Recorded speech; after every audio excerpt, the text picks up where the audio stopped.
Bom dia a todos, principalmente a quem nos chega online, e bem-vindos à conferência sobre biocombustíveis em Portugal. A conferência era para ter público, não tem, vivemos tempos difíceis e é compreensível, hoje em dia todo o cuidado é pouco. Para o ano, com certeza, teremos público e todas as pessoas que se quiserem inscrever para estar connosco presencialmente, pois seguem-nos por aí, para online, e para o ano contamos convosco. Os biocombustíveis estão numa encruzilhada, quer dizer, estão numa encruzilhada quase todos os anos, isso é recorrente. Recordo-nos os primeiros 5 anos de funcionamento dos biocombustíveis em Portugal, a partir de 2004, 2005, nós tivemos 4 decretos-leis sobre o mercado, até que veio finalmente o 117 de 2010, que regulamentou e fez a transposição da primeira diretiva, da RED 1, e vigorou, enfim, até 2020, com as metas parcelares que nós fomos mais ou menos cumprindo, enfim, bastante aquém daquilo que seria desejável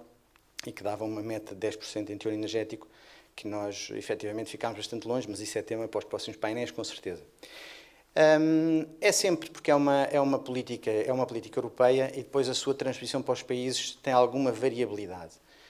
Há países que nós já chegámos a ter isenção parcial de ISP no princípio, depois abandonou-se por alturas do PEC 2 do Ministro Teixeira dos Santos e em vez da isenção optou-se por uma obrigatoriedade de incorporação, depois havia uma portaria com um preço mínimo, depois um preço máximo, enfim, foi uma altura de regulamentação que depois abriu o mercado completamente. Seja como for, os biocombustíveis durante bastante tempo e até recentemente tiveram sobre ataque constante dos ambientalistas, muitos, não todos, que deveriam proteger esta indústria renovável. Primeiro, porque aumentava o preço dos alimentos. Nós não podíamos ter os biocombustíveis porque precisávamos da terra para produzir comida para as pessoas, o que é um erro. É um erro porque nós nunca tivemos o preço dos materiais agrícolas tão baixas, quer dizer, ultimamente tem estado a subir no último mês, mas historicamente é um preço, em termos reais, muito baixo, e a quantidade de biocombustíveis produzidas no mundo cada vez é maior. E além disso, não vamos confundir os biocombustíveis que nós produzimos em Portugal, que é basicamente biodiesel, com os biocombustíveis que os biocombustíveis a partir de etanol, a partir de amido, que na prática é uma obrigatoriedade que os governos fazem, especialmente os Estados Unidos e a Europa, para proteger os seus agricultores de cereais. Porque, como sabem, o etanol, a melhor forma de produzir etanol para a substituição da gasolina é através da cana-de-açúcar, enquanto que o etanol,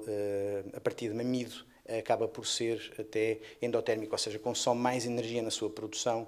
do que liberta depois no seu consumo. Portanto, é uma distorção que foi feita no mercado dos biocombustíveis, mas numa perspectiva de política agrícola para a sustentabilidade dos agricultores. Portanto, na prática, nem aumenta o preço dos alimentos, pelo contrário,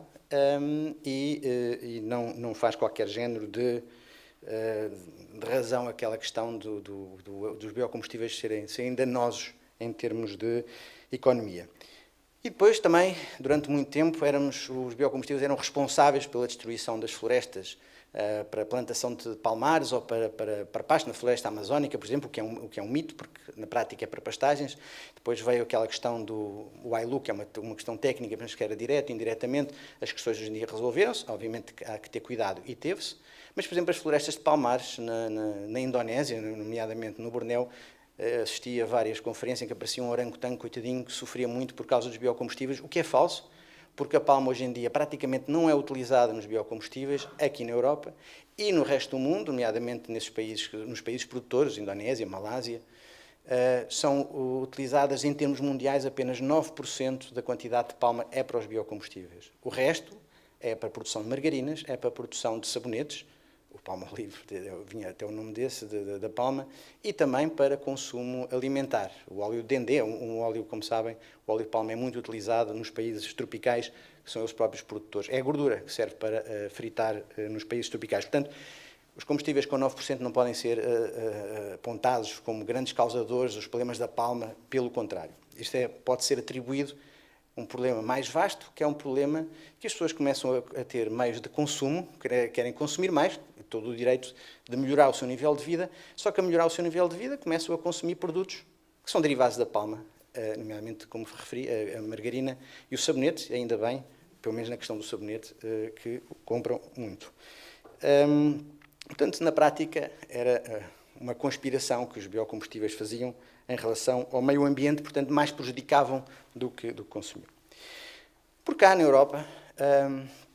nós, pelo contrário, temos uma política de set-aside, que já vem de há bastante tempo, agora mitigada, mas temos muitos terrenos que podem ser ainda utilizados, mesmo cá em Portugal, nomeadamente na Idanha Nova, naquelas plantações de tabaco que havia. Há muitos produtos ainda que podem ser utilizados. Estamos a fazer um caminho grande, ou seja, cada vez, aliás, todos os anos, há uma maior produção de oleaginosas para o consumo das farinhas e, com isso, a produção também de biocombustível endógeno, ou seja, fabricado em Portugal na fileira toda, desde a sementeira até ao consumo no motor de explosão. E recordo que, por exemplo, em Portugal, que não há produção de etanol, o biocombustível, o biodiesel, que nós fabricamos, é e sempre foi um resíduo, ou seja, um resíduo no sentido de subproduto, melhor dizendo, da indústria de rações. Ou seja, o que nós fazíamos e fizemos sempre em Portugal, vem a soja, por exemplo, que é importada, é esmagada para produzir farinha, o maior valor da soja é para a farinha, 80% do seu peso é para produzir a farinha, que é essencial para a produção de rações. E o óleo, antigamente, há 20 anos, quando eu comecei a trabalhar na indústria, o óleo era exportado em contentores e era vendido de uma forma bastante barata, para ninguém o consumia. O óleo de soja não é consumido em Portugal, o óleo de colza também não. Nós cá, o velho azeite e o óleo de girassol e o óleo de amendoim, e portanto esses eram subprodutos da indústria que eram na prática, ninguém gosta de lhe chamar resíduos, mas era praticamente um resíduo da fábrica das várias estações. Porque isso é extremamente, aliás, recentemente, por isso mesmo, nós tivemos um bloqueio enorme por parte do fabrico de rações para animais. Chegámos mesmo a um ponto de ruptura, e isso foi reconhecido pelo Governo através de uma portaria, porque dado digamos, a travagem de consumo de biodiesel por parte dos incorporadores, porque eles próprios tiveram uma travagem enorme no consumo por parte em março e abril, do confinamento, e em maio, o escoamento do óleo não se fez, e as fábricas não conseguiram produzir farinha. Não conseguiam produzir farinha para as rações e, de repente, a indústria de rações ficou sem matéria-prima, de um momento para o outro. Ou seja, o biodiesel em Portugal, quando falta biodiesel em Portugal, temos um enorme problema de rações de alimentação dos animais. Além de que, e isso é fácil de verificar, até empiricamente, como valorizamos o óleo, por exemplo, nomeadamente o óleo de soja ou o óleo de colza, para fabrico do biodiesel. Antigamente, como eu referi, era despejado em contentores para a África ou para outros sítios que consumam esses óleos, e hoje em dia valorizamos, ou valorizar um subproduto, pela contabilidade industrial, estamos o quê? Estamos a reduzir os custos do fabrico da própria matéria-prima, que é a farinha. Portanto, isso é reconhecido, aliás, a própria IACA, a Associação dos Industriais de Alimentos Compostos para Animais, reconhece que, a partir do momento em que entraram os biocombustíveis em Portugal, o preço das rações, e estamos a falar de um preço comparativo relativo, um preço doméstico relativo ao exterior, baixou bastante, e isso devemos aos biocombustíveis, essa baixa do preço da comida, porque, como sabem, a soja é o elemento essencial para a produção de proteína nas rações para animais. A carne, o leite, os ovos são essenciais de terem soja, e a soja tem um subproduto chamado óleo de soja, que é o 20% do seu peso. Portanto, além do mais, o biodiesel é essencial para produzir o chamado gasóleo de baixo carbono. Ou seja, e isto é um tema que vamos falar bastante aqui, o biodiesel é essencial para descarbonizar o setor dos transportes. Claro que todos queremos e temos a ambição de acabar com o velhinho motor a explosão. E acabar, obviamente, com o consumo de combustíveis fósseis o mais cedo possível, pela questão toda das emissões, das alterações climáticas. Mas todos queremos. Uma coisa é ter a ambição, outra coisa é ter a excitação de conseguirmos fazer aquilo que nós queremos, nomeadamente acabar com esse motor. Nós sabemos, e isso é fácil também de verificar, a eletricidade é a forma mais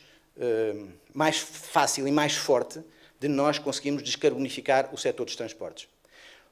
Obviamente que teremos sempre o biometano, teremos sempre, eventualmente, o hidrogênio verde, teremos uma multiplicidade de origens renováveis nos combustíveis, nos transportes, perdão, mas muitas delas são caras, outras têm difícil manuseamento. De facto, a eletricidade, nomeadamente produzida a partir de fontes renováveis, e nós estamos a ver a explosão enorme que existe hoje em dia na produção de renováveis,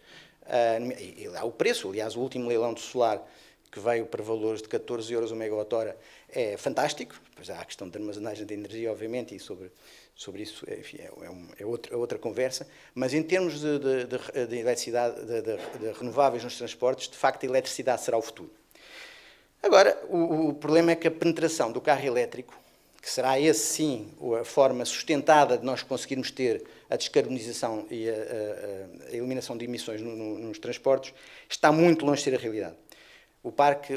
dos portugueses é um parque envelhecido, tem em média 20 anos, e a lenta evolução das baterias, lenta, enfim, que tem saltos tecnológicos, mas de facto não está ainda numa situação satisfatória para a maioria dos portugueses e para a maioria das suas bolsas. E além disso, temos um problema a ver no futuro, que é o problema dos transportes pesados serem movidos a eletricidade, que é muito difícil para já, enfim, num futuro próximo, apesar de muitas tentativas, mas vai ser mais complicado. Não vai ser impossível, mas vai ser complicado, até pela questão das autonomias e da força do veículo. O problema é que, fora dos gabinetes, dos decisores e fora dos PowerPoints, as pessoas em Portugal são pobres. Somos o povo na Europa com os segundos salários mais baixos, e recordo, nós temos nesse aspecto, nessa infeliz tabela, temos sido ultrapassados. Fomos ultrapassados por 7 países nos últimos 20 anos, portanto não é uma situação muito agradável, e por isso não acreditamos, ou pelo menos não é crível acreditar, de repente as pessoas com esses baixos salários vão desatar a comprar carros novos elétricos de forma a promover essa questão da sustentabilidade na energia. Esperemos que sim, mas não estou a ver, de facto, vamos a comprar Tesla, talvez a Noruega, onde as pessoas têm dinheiro e o próprio Estado apoia. O Estado aqui também não tem muito dinheiro para apoiar os veículos elétricos, porque se calhar há outras opções bem mais prementes. Bom, portanto, para lá do sonho e da ambição, há uma realidade. Ou o veículo elétrico começa a ser 60% das vendas, ou, enquanto isso não acontece, a única forma de cumprir as metas e descarbonificar o setor dos transportes cai em cima dos ombros dos biocombustíveis. Esta é a realidade com que nós temos que viver. Não é uma realidade boa, porque vive à base do motor de explosão, do motor a combustíveis fósseis, mas enquanto existir esse motor, a explosão, enquanto esse consumo, a forma de mitigar as emissões resta só exclusivamente com os biocombustíveis. Bom, portanto, há que conciliar a realidade com a vontade de descarbonificar e combater as alterações climáticas, como é óbvio. Temos 30% o objetivo de 30% renováveis em 2030, talvez 50%. Reparem que, por exemplo, o 117 de 2010 estabeleceu os 10% de energia renovável em teor energético e, enfim, ficámos bastante longe em 2020 de cumprir com esse decreto-lei, mas isso é matéria para os próximos painéis, com certeza. Portanto, apesar disso, o biodiesel acaba sempre por ser o patinho feio aqui das renováveis, como muitas vezes contamos em privado. Não tem rendas garantidas, não tem tarifas reguladas, não tem mercados protegidos, não tem grandes apoios. Os clientes da indústria têm muito poder negocial, é um mercado, e podem sempre importar, o mercado é livre, portanto estamos perfeitamente à vontade. Os biocombustíveis é uma energia renovável que não vive à conta de ninguém, não ganha dinheiro à conta de ninguém. Pelo contrário, aliás, num passado recente, 5 dos maiores produtores, 3 deles são detidos por fundos de reestruturação, porque de facto ninguém se queixa, mas ninguém reivindica, ninguém faz lobby, apenas que as políticas, as intenções, as boas intenções se concretizem com ênfase na realidade, naquilo que nós podemos ser e não aquilo que queremos ser. É o querer, mas com a restrição ativa daquilo que nós podemos ser, da nossa realidade. E que, obviamente, a lei se cumpra. Bem, o biodiesel,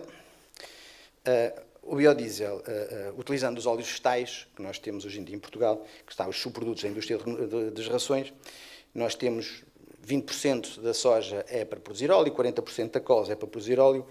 E utilizamos bastante os óleos alimentares usados, a partir de outros resíduos.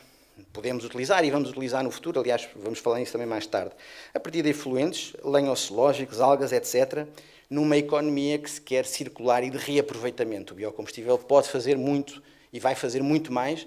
obviamente, os saltos tecnológicos e aquilo que nós queremos fazer sem penalizar muito o consumidor, porque estas técnicas ainda de reaproveitamento destas matérias-primas que falámos, efluentes, as algas, são ainda muito caras e tem que ser um balanço, que o Governo fará com certeza, um balanço, um equilíbrio entre aquilo que nós queremos fazer de recuperação e de reciclagem do meio ambiente e o custo, a sobrecarga que isso depois terá impacto nos consumidores finais.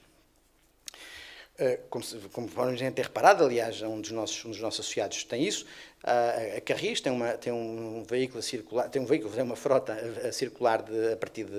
com biodiesel a partir de óleos usados, e há muita coisa que pode ser feita nesse aspecto. Os próprios tratores podem utilizar 100% biodiesel, por exemplo, até uma proposta que nós já fizemos há bastante tempo, que até é uma forma de se combater a fraude, utilizar o gás óleo verde ser, por exemplo, 100% de biocombustível, que aí só mesmo os motores e os veículos, os motores de tração e aqueles veículos de força é que poderiam utilizar, e isso qualquer carro que não fosse desse âmbito, obviamente que não poderia, porque isso, enfim, estragaria o motor ou os filtros, e isso penalizaria, ou pelo menos faria o sentido, digamos, da punição de estar a cometer uma fraude e utilizar o gás óleo verde onde deveria ser utilizado. Bom, como disse, Portugal já existe uma quantidade enorme de produção de colza e de soja para as farinhas de rações, para a produção animal, para a produção de rações animais, e esse subproduto vai ser utilizado como óleo para as rações.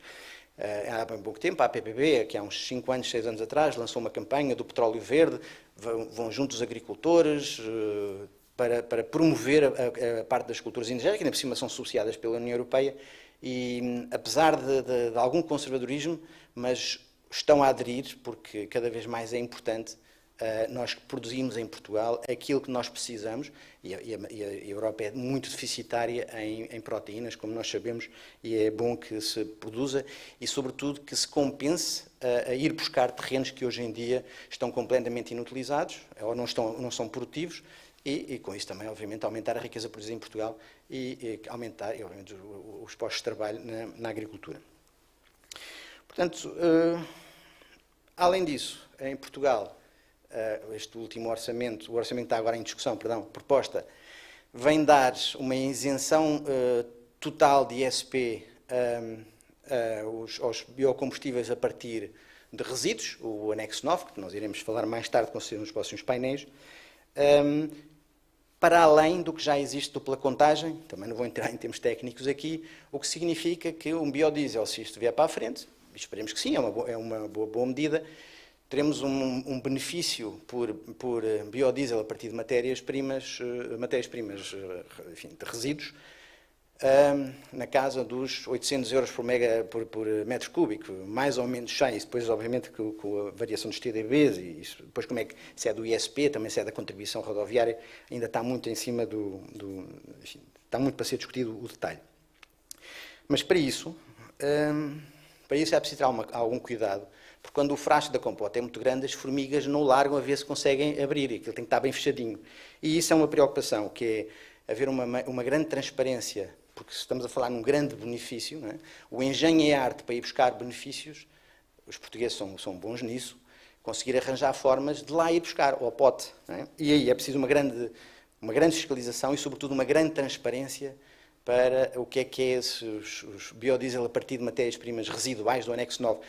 O anexo 9 refere o que aquilo dizia, o que é, aquilo está muito bem definido, mas, como nós sabemos, e qualquer bom engenheiro químico vos poderá contar, fabricar resíduos é fácil, sobretudo quando o resíduo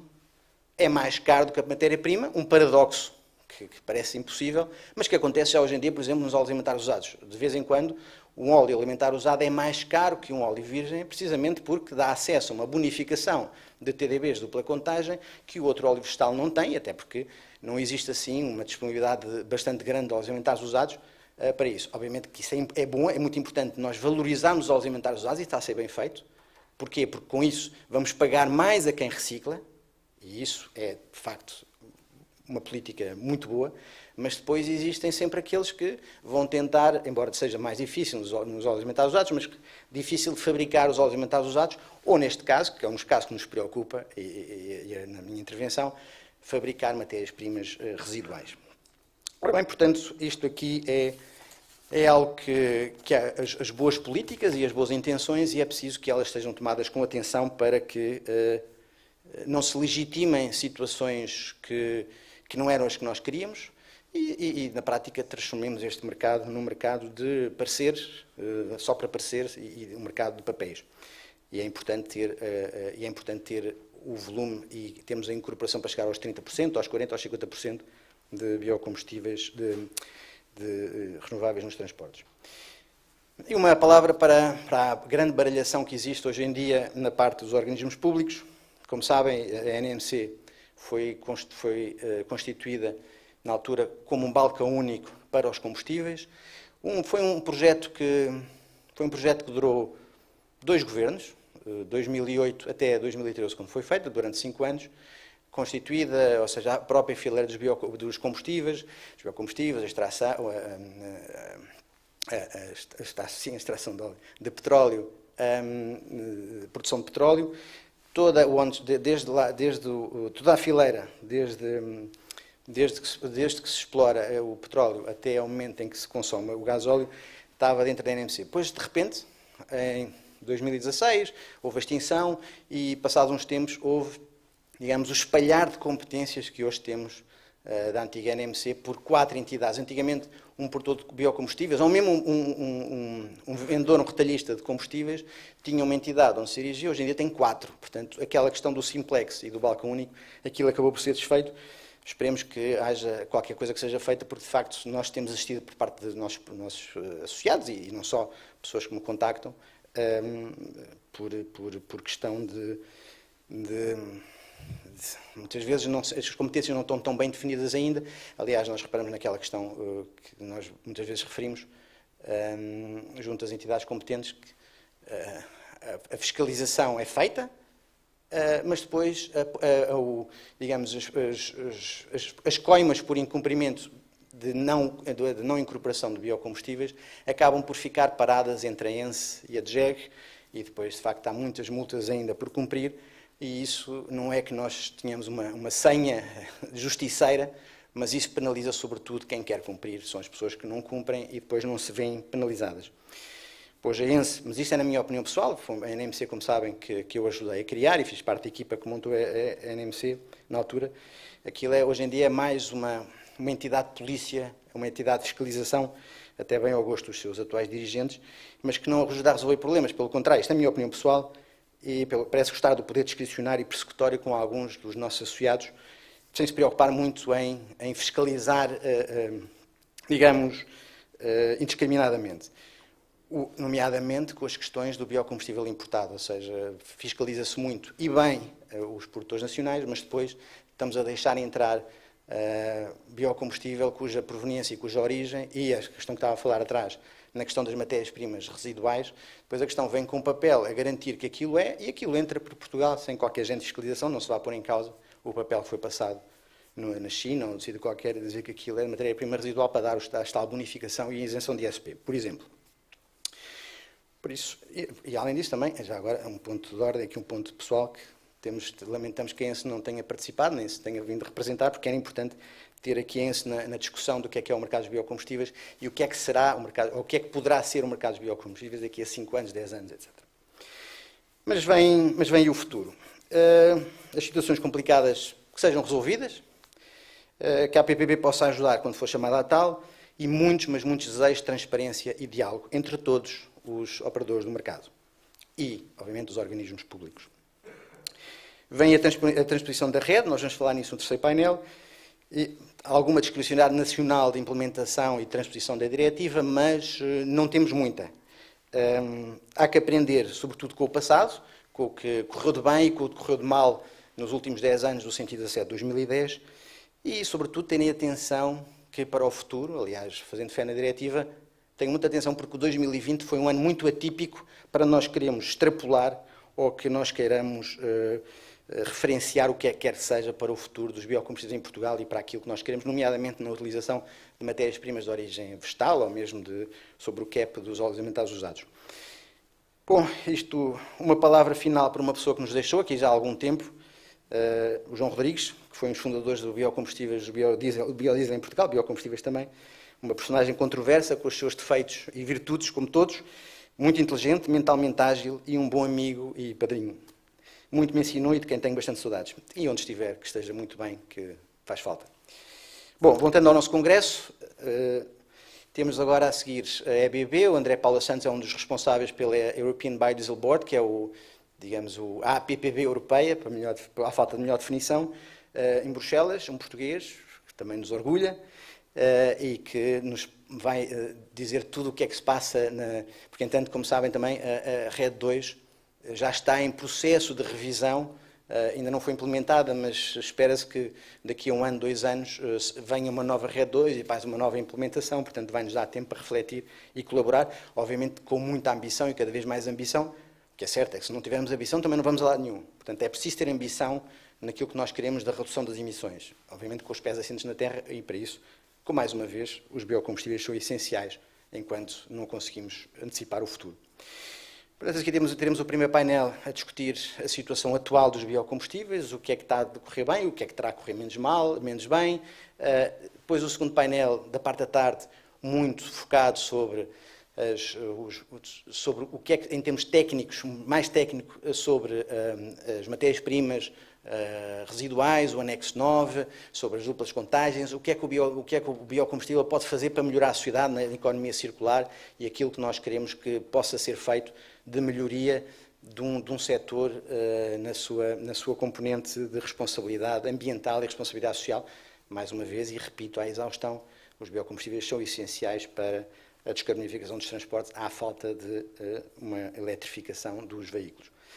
Portanto, o terceiro painel se termina com uma discussão sobre o futuro, sobre essa transposição da RED 2, o que é que poderá ser feito, aquela discussão normal de coisas que passaram bem, coisas que